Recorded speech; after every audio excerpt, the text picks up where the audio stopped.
I've been thinking a lot about the teachings of a master that has had a lot of influence in my life. I've been thinking about what he's contributed and what has resonated with me over the years. That sense of experimentation, that sense of fidelity and faith in just the idiosyncrasy of your vision and only your vision, and being committed to bringing that to life.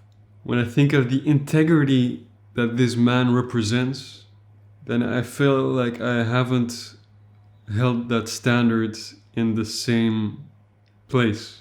Now that he's gone, I can only feel a duty to reconnect to that and to keep it alive. Because I think it's up to us, I think it's up to artists or just cinephiles, art enthusiasts, to keep the spirit alive of nonsense, symbolism, surrealism, metaphors, the use of visual languages, of visual images to represent just an inner truth, individual truth.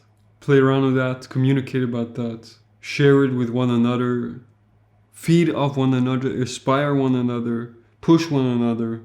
I want to honor that. There's a duty to uphold that. And that's my way of dealing with grief. When I think back to my own path, my own life, David Lynch has had a impact in a lot of ways. Before I started making films, I was in university and I wrote my bachelor thesis on David Lynch and dream narratives. I analyzed 3 of his films: Lost Highway, Mulholland Drive, and Inland Empire. I analyzed the structure of the narratives and how it relates to dream theories from academic literature, most common being Freud. Mostly the big principle being how dreams are a manifestation of your subconscious mind, and how we can see narratives of David Lynch's films, representing worlds in either the conscious, grounded life and a more subconscious, metaphorical world, and how those interact. That was my bachelor thesis. I spent 6 months watching and rewatching these 3 films, thinking about them, writing about them. And at that time, I didn't realize or understand the impact that David Lynch, his films, thinking about the way he approaches films, how much that would impact my own creativity in the years that followed. Because the year after that, I started film school, started making films. His spirit was very much there. I was in a film school that was more like TV oriented, very traditional minded, and I came in there charged with all these notions of experimental approaches and non-linear narratives, dreamlike, metaphorical imagery, symbolic imagery. It's very much driven to do the same things and compelled to do it, with all the resistance that my film school, my teachers might have had about that. I was compelled to keep doing that, keep exploring that over the years, which caused, I would say, a difficult film school path, because I was at odds with the whole philosophy of this more technical, traditional film school.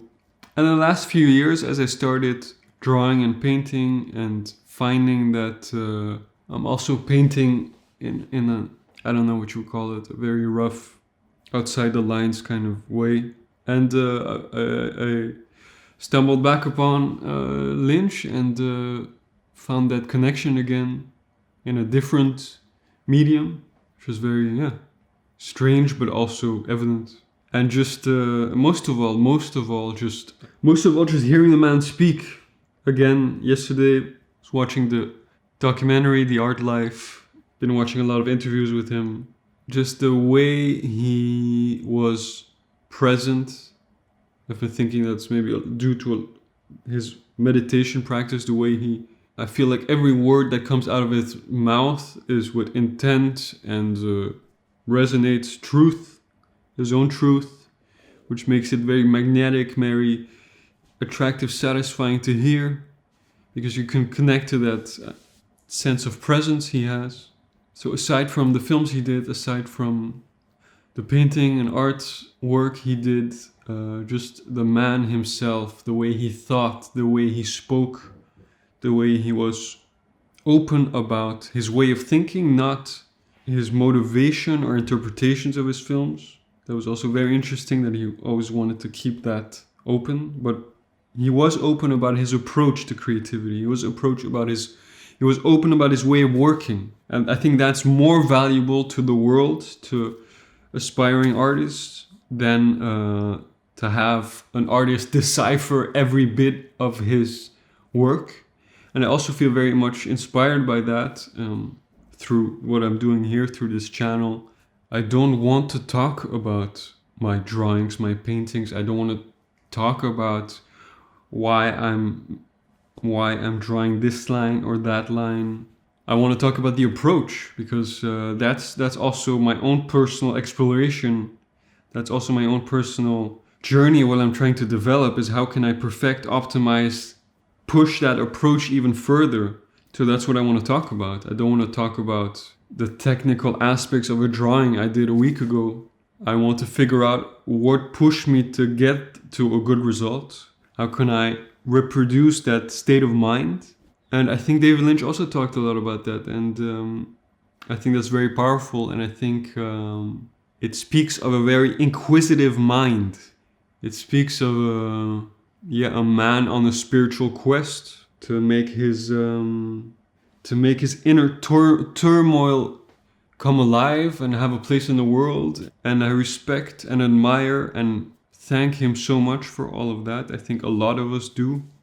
And right now, I've been thinking a lot about him. I feel like I've lost that edge. He's a man that was loyal to his ideas, loyal to his vision by all means. And I personally, in my path as a filmmaker, now as I'm trying to build up, more of a drawing and paint journey, I don't think I've always been that loyal, and I want to keep David Lynch alive in my heart, in my mind, in my soul, in my work, by connecting with that specifically, being uncompromisingly loyal to your ideas, to your visions, to the metaphors and images you have in your head that you want to share with the world, being loyal to that. Sharing your truth in a very intuitive, visual way, and taking that as far as you can, as grandiose and as powerful as you can, and make it a mission in life, make it a way of life, make it the art life.